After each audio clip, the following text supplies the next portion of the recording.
Click করুন অ্যাপের bell আইকনে আর সাবস্ক্রাইব করুন এবিপি আনন্দ। সব সময় থাকুন খবরে। নমস্কার, দেখছেন এবিপি আনন্দ। শুরু করছি আনন্দ সকাল। আর আজকের আনন্দ সকালে আপনাদের সঙ্গে রয়েছি আমি মাধুরী, আর মাধুরীর সঙ্গে রয়েছি আমি কুসুমিতা। মাধুরী, আমরা দেখেছি রবিবার রাতে একেবারে সন্ধেবেলা, ভর সন্ধেবেলা কিভাবে টিটাগড়ে পার্টি অফিসের উল্টো দিকে দাঁড়িয়েছিলেন এক বিজেপি নেতা মনীশ শুক্ল, যিনি অর্জুন সিং এর অত্যন্ত ঘনিষ্ঠ বলে পরিচিত। তাকে খুন হতে হয়েছে, অত্যাধুনিক আগ্নেয়াস্ত্র ব্যবহার করা হয়েছে। এই ক্ষেত্রে পুলিশ একেবারে ঘটনার পর থেকেই তদন্ত শুরু করেছিল। কিছু সিসিটিভি খুঁজে পাওয়া যাচ্ছিল, ফুটেজ, সিসিটিভি উধাও ছিল, ক্যামেরা উধাও ছিল, এবং তার পাশাপাশি যেটা প্রশ্ন উঠছিল যে একেবারে রাজনৈতিক শত্রুতার কারণেই এমন ঘটনা, নাকি এর পেছনে অন্য কোনো কারণ রয়েছে, ভাড়াটে খুনিরা কি ছিল। অবশেষে বিজেপি নেতা মনীশ শুক্লার খুনে দুজনকে সিআইডি গ্রেফতার করতে পেরেছে। এই মুহূর্তের সব থেকে বড় খবর। আমাদের সঙ্গে টেলিফোনে রয়েছেন আমাদের প্রতিনিধি আবির দত্ত। আবির, যে দুজনকে গ্রেফতার করা হয়েছে, কি কারণ রয়েছে, তাদের জিজ্ঞাসাবাদ করে সিআইডির হাতে কি তথ্য রয়েছে?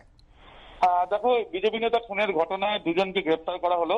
এই যে দুজনকে গ্রেফতার করা হয়েছে তারা মোহাম্মদ খুরাম এবং গুলাব শেখ। এই যে মোহাম্মদ খুরাম এবং গুলাব শেখ, তারা আগে থেকে পরিচিত ছিল মনীশ শুক্লার, অর্থাৎ বিজেপি নেতা যাকে খুন করা হয়েছে, এবং পুরনো শত্রুতার জেরে এই খুন এমনটা মনে করা হচ্ছে প্রাথমিকভাবে। তার কারণ এই যে দুজনকে গতকালই আটক করা হয়, এবং আটক করার পরে টিটাগড় থানার পুলিশ, ব্যারাকপুর কমিশনারেটের গোয়েন্দা শাখার আধিকারিকরা তারা জিজ্ঞাসাবাদ করে। পরবর্তীকালে তাদেরকে সিআইডি যে টিম এখানে এসে পৌঁছেছিল তদন্তের জন্য, সেই সিআইডি টিমের আধিকারিকরাও জিজ্ঞাসাবাদ করে। জিজ্ঞাসাবাদে দেখা যায় যে তাদের আগে থেকে বেশ কিছু সমস্যা ছিল, বা আগে থেকে তাদের শত্রুতা ছিল, এবং তাদের বক্তব্যের মধ্যেও বেশ কিছু অসঙ্গতি মিলছিল। তারপরেই তাদেরকে গ্রেফতার করা হয়েছে। তবে তদন্তকারীরা একটা বিষয় যেটা বুঝতে পারছেন যে এই ঘটনায় অনেকেই জড়িত রয়েছে, এবং দুজনকে গ্রেফতার করা হলে তাদেরকে যদি আজকে আদালতে গ্রেফতার করার পর তাদেরকে আজ যখন আদালতে পেশ করা হবে, তাদেরকে রিমান্ডের চেয়ে আবেদন করা হবে। যদি আদালত আবেদন মঞ্জুর করে তাহলে সেই ক্ষেত্রে তাদেরকে জিজ্ঞাসাবাদ করে আরো বেশ কয়েকজনের নাম পাওয়া যেতে পারে। মূলত দুটি বিষয় লক্ষ্য করার, সেটা হচ্ছে এই যে প্ল্যান কতদিন আগে থেকে করা হয়েছিল, এবং এই প্ল্যান করার পেছনে কারণটা কি, এই খুনের পেছনে কারণটা কি, এই বিষয়গুলো নির্দিষ্টভাবে জানার জন্যই তাদেরকে রিমান্ডে পাওয়ার চেষ্টা করবেন তদন্তকারীরা, এবং সেই অনুযায়ী আবেদনও করবেন। দুজনকে জিজ্ঞাসাবাদ আজকে করা হবে, এবং তার সঙ্গে সঙ্গে এর মাঝে তাদের মাধ্যমে যদি কোনো সূত্র পাওয়া যায় তাদেরকে জিজ্ঞাসাবাদ করে সেই ক্ষেত্রেও কারা কারা জড়িত সেটাও চেষ্টা চালাবেন তদন্তকারীরা। ধন্যবাদ আবির। যেমনটা আমাদের প্রতিনিধি জানালেন কুসুমিতা, যে মনীশ শুক্ল খুনের ঘটনার তদন্ত শুরু করেছে সিআইডি, দুজনকে গ্রেফতারও করা হয়েছে। ঠিক কি কারণে খুন সেদিকে তো আমাদের নজর রয়েছে, তদন্ত এগোচ্ছে। কিন্তু পাশাপাশি রবিবার রাতে ঠিক কি ঘটনা ঘটেছিল, কিভাবে খুন করা হয়েছিল বিজেপি নেতাকে, পুরো ঘটনাক্রম একবার দেখে নেব।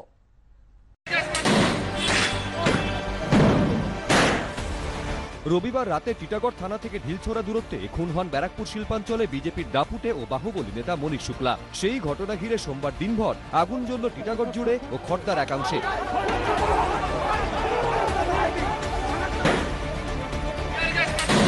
পড়ল বোমা,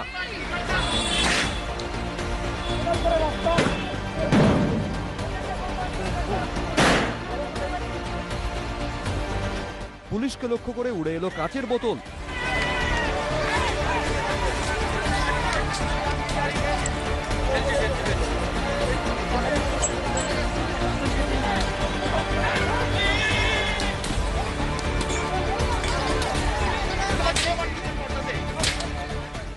বিধানসভা ভোটের আগে বিজেপি সাংসদ অর্জুন সিং এর ডান হাত বলে পরিচিত মনীশ শুক্লাকে যেভাবে ভর সন্ধ্যায় টিটাগড় থানার কাছে ঝাঁঝরা করে দেওয়া হয়েছে তা নিয়ে এখন তোলপাড় ব্যারাকপুর শিল্পাঞ্চল।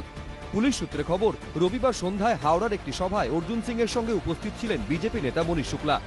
এই হলো সেই সভার ছবি। সেখান থেকে গাড়ি করে ফিরছিলেন মনীশ শুক্লা।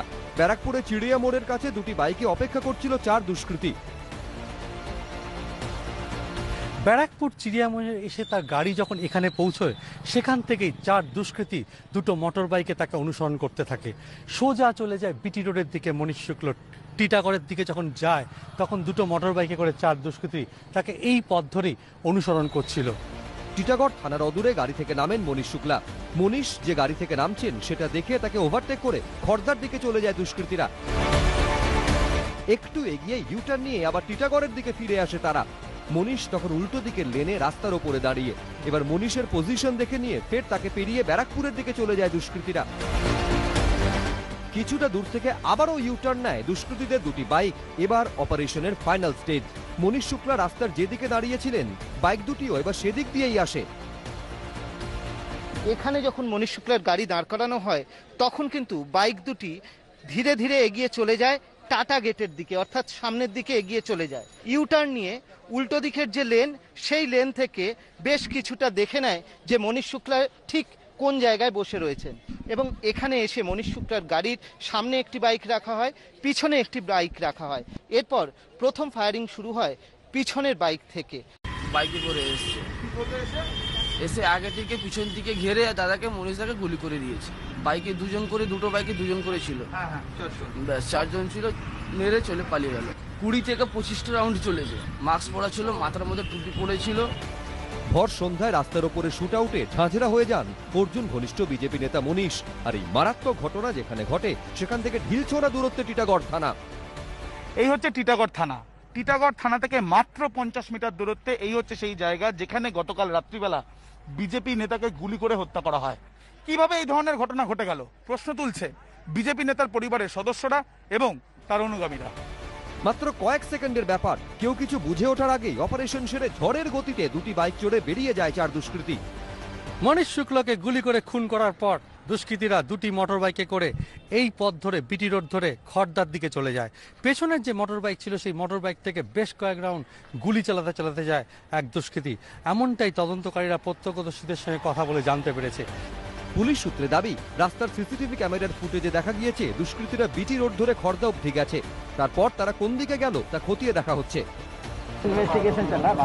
পুলিশ সূত্রে দাবি, গোটা ঘটনা থেকে এটুকু স্পষ্ট যে একেবারে পরিকল্পনা মাফিক বিজেপির স্ট্রংম্যান মনীশ শুক্লাকে খুন করা হয়েছে। কিন্তু টিটাগড় থানার এত কাছে বিটি রোডের মতো ব্যস্ত রাস্তার ওপরে এত বড় শুট আউটের সাহস পেল কোথা থেকে দুষ্কৃতীরা? এত নিখুঁত পরিকল্পনা নেপথ্যে কার মাথা, কার হাত? এর উত্তর কি কোনোদিন মিলবে? সমীরণ পাল, আবির দত্ত ও অর্ণব মুখোপাধ্যায়, এবিপি আনন্দ। বিরতির পর ফিরে এলাম আনন্দ সকালে। দেখো কুসুমিতা, পুজোর কিন্তু আর মাত্র হাতে গোনা কয়েকটা দিন বাকি, আর সেই কারণেই পাড়ায় পাড়ায় কিন্তু প্রস্তুতি একেবারে তুঙ্গে। কিন্তু করোনা আবহে পুজোর আড়ম্বরের ছন্দপতনটা স্পষ্ট অনুভব করা যাচ্ছে। বোসপুকুর শীতলা মন্দিরের পুজোর প্রস্তুতি ঘুরে দেখলেন মুমতাজ সরকার।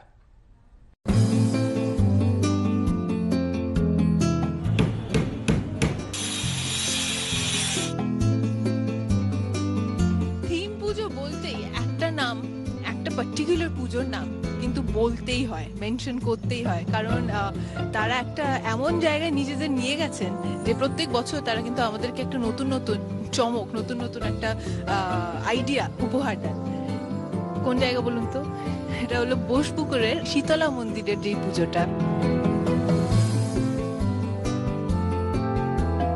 এরকম সময়, নর্মাল সময়, গত বছরেও পুজোর যখন আর কিছু সপ্তাহ বাকি রয়েছে, মানে এখানে এসেছি আর তখন একটা অন্য রূপ দেখেছি, কিন্তু আজকে এসে দেখছি যে এখন একটা বেসিক স্ট্রাকচার তৈরি হয়েছে। অবভিয়াসলি মানে আমাদের কি বলবো, পরিস্থিতিকে মাথায় রেখে আমাদেরকে এগোতে হবে, সব নিয়ম কানুন মেনে।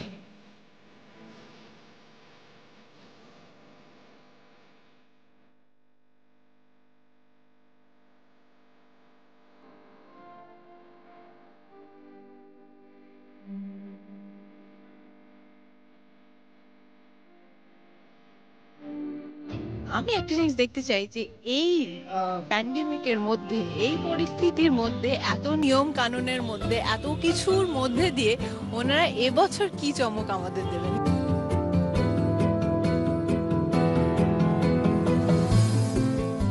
সব থেকে বড় কথা হচ্ছে যারা দর্শনার্থীরা আসবে তাদের সুস্বাস্থ্যভাবে আমরা যাতে মণ্ডপ দর্শন করাতে পারি। ওপর যেহেতু এখানে আমাকে বাদতেই হচ্ছে, আমি তাই আমাদের প্যান্ডেলটাকে 3 দিক ওপেন রেখেই আমাদের মণ্ডপটাকে সেইভাবে করছি।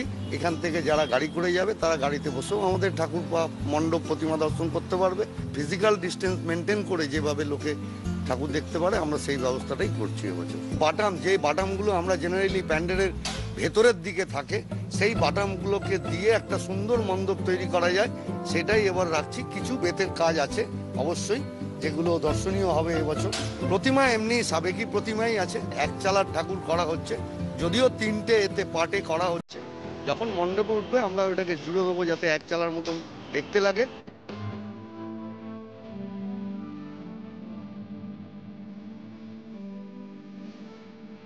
একটা বেসিক স্ট্রাকচার আমরা দেখে বুঝতে পারছি কিরকম হবে। এইটাও সেরকম, ওরকম সাবেকি সাজানো হবে মাকে এখানে।